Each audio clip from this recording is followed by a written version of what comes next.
Kamu mungkin sudah pernah mencoba berbagai macam diet, mulai dari diet rendah karbohidrat, rendah lemak, tinggi protein, hingga puasa intermittent. Awalnya semangat membara, tapi seiring waktu, godaan datang, motivasi luntur, dan akhirnya kembali ke pola makan lama. Berat badan tetap tidak berubah, atau malah naik lagi setelah turun sedikit. Bahkan, kenaikannya bisa lebih besar dari penurunannya. Kalau kamu merasa seperti ini deja vu, mungkin saatnya berhenti mencari what atau diet apa yang cocok dan mulai menggali why dan how-nya. Karena seringkali, kegagalan diet bukan hanya tentang apakah kita memilih diet yang tepat, tapi lebih dalam dari itu.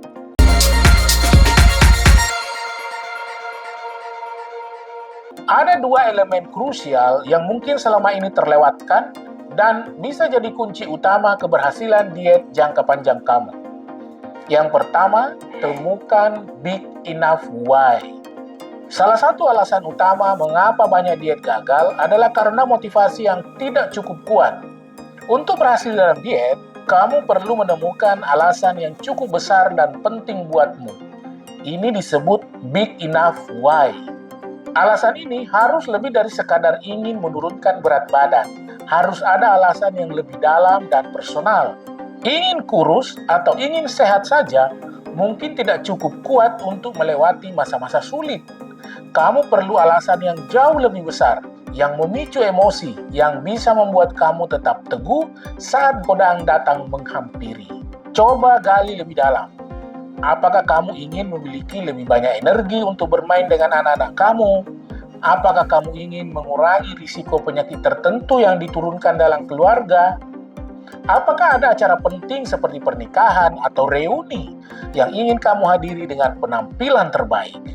Menemukan big enough why tidak selalu mudah dan mungkin memerlukan refleksi diri yang mendalam. Cobalah untuk menulis daftar alasan mengapa kamu ingin menurunkan berat badan dan pilih yang paling kuat dan bermakna bagimu. Alasan ini akan menjadi pendorong utama saat menghadapi tantangan dalam diet.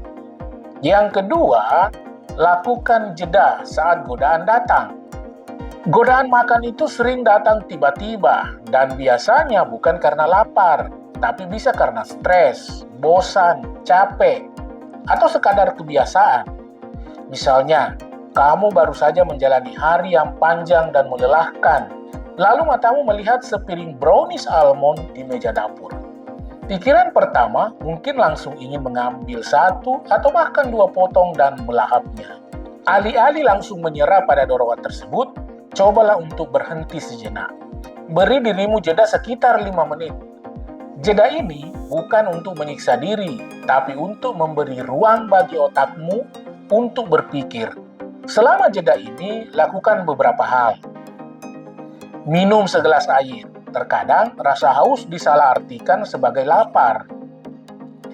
Tanyakan pada diri sendiri, apakah saya benar-benar lapar atau ini hanya keinginan emosional atau kebiasaan? Apakah kue ini sepadan dengan tujuan jangka panjang saya?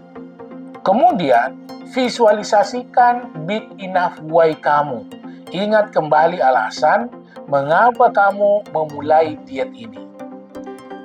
Dengan melakukan jeda, kamu memberikan waktu bagi otak untuk menggali kembali dan memproses informasi. Kamu memberi kesempatan pada diri sendiri untuk membuat keputusan yang lebih sadar, bukan sekedar bereaksi terhadap godaan. Kamu akan terkejut betapa seringnya keinginan itu mereda dan berlalu begitu saja setelah jeda singkat ini. Sebagai penutup, banyak orang berpikir diet hanya soal menu dan kalori. Padahal, sebagian besar keberhasilan diet justru datang pada pengelolaan emosi, kebiasaan, dan keputusan kecil sehari-hari. Temukan alasan besarmu, latih kemampuan untuk berhenti sejenak. Dua hal ini bisa menjadi fondasi kuat untuk perjalanan perubahanmu. Semoga video ini bermanfaat buat kamu. Salam sukses bermanfaat.